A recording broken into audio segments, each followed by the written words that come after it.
포켓몬스터 세계관 속엔 강력한 전설의 포켓몬과 환상의 포켓몬이 다양하게 분포하지만 쉽게 만날 정도로 흔한 포켓몬들은 아닙니다. 포켓몬이 직접 트레이너를 인정하고 모습을 드러내는 경우가 종종 있고 동굴에서 조용하게 은둔 생활을 하기도 합니다. 자신만의 영역이 있는 포켓몬들도 있을 만큼 전설 환상의 포켓몬들은 신비하고 불가사의합니다.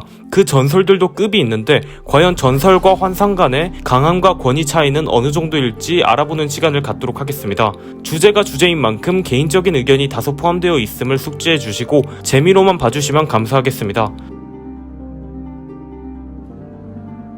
준전설 포켓몬들에 대해 생소하신 분들도 있을 테니 간략하게 설명드리면 게임의 간판을 차지하지 않고 사이드로 나오는 전설의 포켓몬들을 준전설 포켓몬이라 정의합니다. 이들은 게임에서 종족치에서 메인 전설의 포켓몬들보다 열위에 있고 한 세대에 한 마리씩 나오는 600족 포켓몬들보다 낮은 종족치를 소유한 포켓몬입니다. 그렇다고 세계관 내 대우가 나쁜 포켓몬은 절대 아닌데 파이어, 썬더, 프리즈만 해도 전설의 새로 칭송받고 쉽게 만날 수 없는 포켓몬인 걸 봤을 때 전설의 포켓몬 취급은 확실하게 받고 대부분의 트레이너들이 이 포켓몬들을 상대로는 패배합니다.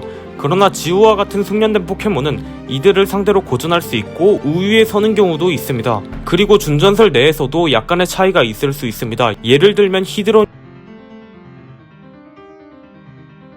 뮤츠는 비록 인간에 의해 만들어진 포켓몬이지만 사실 인간의 기술력은 몬스터볼만 봐도 최강인 걸 알 수 있고 뮤츠는 뮤를 베이스로 태어난 포켓몬이기 때문에 굉장히 강력합니다. 디오리진에서 레드의 포켓몬 중 5마리를 끝장냈고 그 중엔 방금 언급한 준전설 포켓몬인 프리저도 포함되어 있었죠. 다시 말해 준전설과 초전설 사이엔 엄청난 격차가 있다는 걸 알 수 있습니다. 루기아도 극장판에서 준전설 여러 마리를 상대로 고전한 걸 봤을 때 어느 정도 비슷한 전투력을 가졌을 것으로 추정되고 칠색조의 경우 강함보단 생명을 나누어주는 설정이 더 강조되기 때문에 다른 전설들에 비해 강함과는 거리가 있을 것으로 추측됩니다.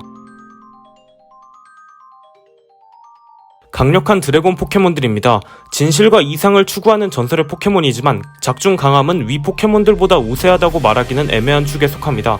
게임 내에서 이렇다 할 강함을 보여준 적이 없기 때문이죠. 그러나 곧 나올 큐레모와 한 몸이었다는 점, 그 큐레모와 합체한다면 엄청난 화력을 내는 것을 높게 평가해 이 순위에 넣었습니다. 무엇보다 5세대 뽕이 느껴지기도 하고요. 이벨타르는 주위의 모든 생명체를 흡수하는 파괴 포켓몬입니다. 그 분류와 맞게 무시무시한 살상력을 소유했죠. 그러나 파괴당한 포켓몬들이 약한 포켓몬들만 있는 것으로 봐서 초전설 포켓몬들은 이 생명 흡수를 피할 것으로 보입니다.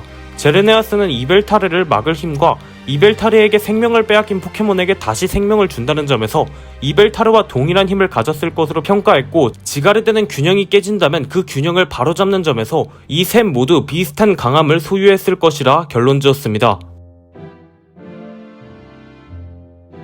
세계관 내에서 최강의 드래곤이라는 칭호를 소유했습니다. 더 강한 드래곤이 있기는 하지만 큐레모도 엄청난 힘을 소유했습니다. 플라스마단의 계략에 의해 힘이 극대화됐을 때 하나지방의 도시 하나를 전부 얼려버리는 기염을 토합니다. 심지어 이 큐레모는 합체도 하지 않은 빈 껍데기 상태임에도 이 정도 화력을 뽑아냈죠.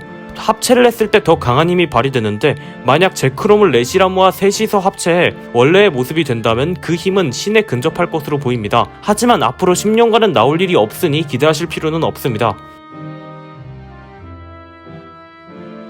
그란돈과 가이오가도 마그마단이나 아쿠아단에게 조리돌림을 오지게 당하는데 결과적으로 버전에 따라 한 지방의 날씨에 이상이 생길 정도의 영향력을 끼칩니다. 또한 이 포켓몬들이 과거의 힘을 되찾은다면 훨씬 더 거대해지면서 바다에 땅이 생기는 기이한 현상까지 발생합니다. 그만큼 그란돈과 가이오가의 강함도 이미 검증되어 있다고 볼 수 있죠. 마지막으로 레쿠자의 강함은 말할 것이 없겠지만 간략하게 설명하면 우주 폐기물 바이러스를 쓰러뜨렸고 가이오가와 그란돈의 싸움을 중지할 수 있기 때문에 사실상 조금 더 높은 수준의 강함을 소유했으리라 생각됩니다. 사실 위에 그란돈이나 가이오가와 직접적으로 싸운다면 오히려 패배할 가능성도 없다고 말할 수는 없지만 이 포켓몬들은 아예 자신만의 영역이 다른 차원에 있을 만큼 설정 스케일이 엄청납니다. 그란돈이나 가이오가는 그냥 깊은 화산이나 심해 속에 서식하는 걸 생각한다면 이미 권위적으로 더 우위에 있고 이 세계를 이루는 시간과 공간을 다스리기 때문에 딱히 말할 게 없습니다. 더 긴 설명하지 않고 끝내겠습니다.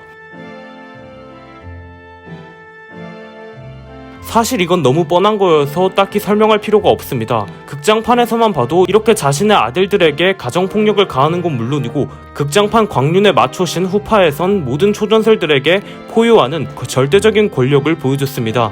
진짜 세계를 창조했는지는 알 수 없지만 그에 걸맞는 강함을 소유했기 때문에 그런 설정이 있다고 추측됩니다.